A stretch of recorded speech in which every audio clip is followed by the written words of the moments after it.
ওয়ালাইকুম ভাই। আমি আমার খুব ঘনিষ্ঠ একজন বন্ধুর পক্ষ থেকে প্রশ্নটা করছি।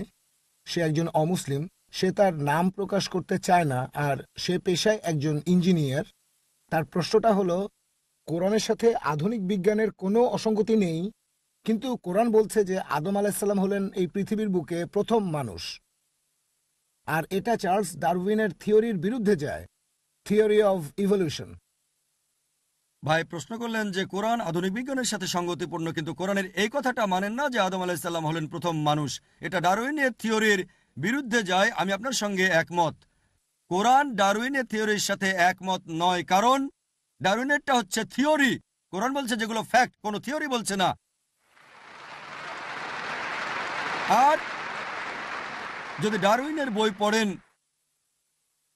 ডারউইনের বই পড়লে দেখবেন অরিজিন অফ স্পিসিস বলা হয়েছে যে চার্লস ডারউইন বিগল নামে একটা জাহাজে ভ্রমণ করেছিলেন, আর তারপর তিনি গেলেন গ্যালাপেগোস নামে একটা দ্বীপে। সেখানে দেখলেন পাখিরা ঠোঁট দিয়ে ছিদ্র করছে, গর্ত খুঁড়ছে, আর গর্তের গভীরতার উপর নির্ভর করে এই পাখিদের ঠোঁট বড় বা ছোট হয়ে থাকে।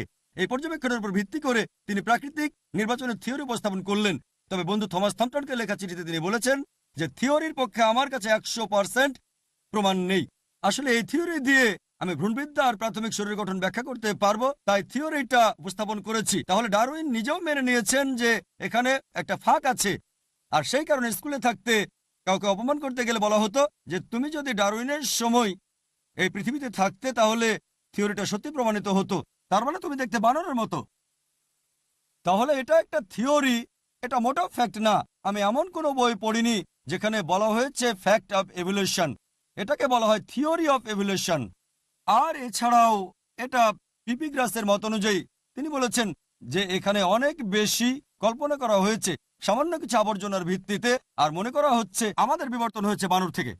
এখনকার বিজ্ঞান বলে 4টা স্টেজ। প্রথমটা অস্ট্রালোপিথেকাস, সেই বরফ যুগের, তারপর ক্রোম্যাগনন, নিয়ান্ডারথাল। এদের মধ্যে এখনকার বিজ্ঞান বলছে কোনো রকম সম্পর্ক নেই, আর এমন কোনো প্রমাণ নেই যে আমরা এসেছি বানর থেকে।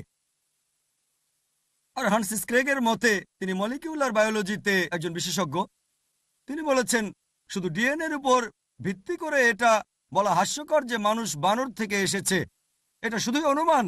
অনেক বিজ্ঞানী আছেন যারা ডারউইনের থিওরির বিরুদ্ধে লিখেছেন। ডারউইনের থিওরি ভুল প্রমাণ হয়েছে অনেক দিন আগেই। ইদানিং এই জিনিসগুলো আবার ইন্টারনেটে এসেছে। আচ্ছা, ডারউইনের থিওরি এই সবগুলো অনুমান। তবে ডারউইনের কথা সঠিক যে প্রাণের সৃষ্টি হয়েছে পানি থেকে, সমস্যা নেই। কোরআন এই কথা বলছে, সূরা আম্বিয়া অধ্যায় 21 আয়াত নাম্বার 30। তার কিছু কথা সঠিক, তবে সামগ্রিকভাবে যে মানুষের বিবর্তন হয়েছে বানর থেকে, এটা অবৈজ্ঞানিক।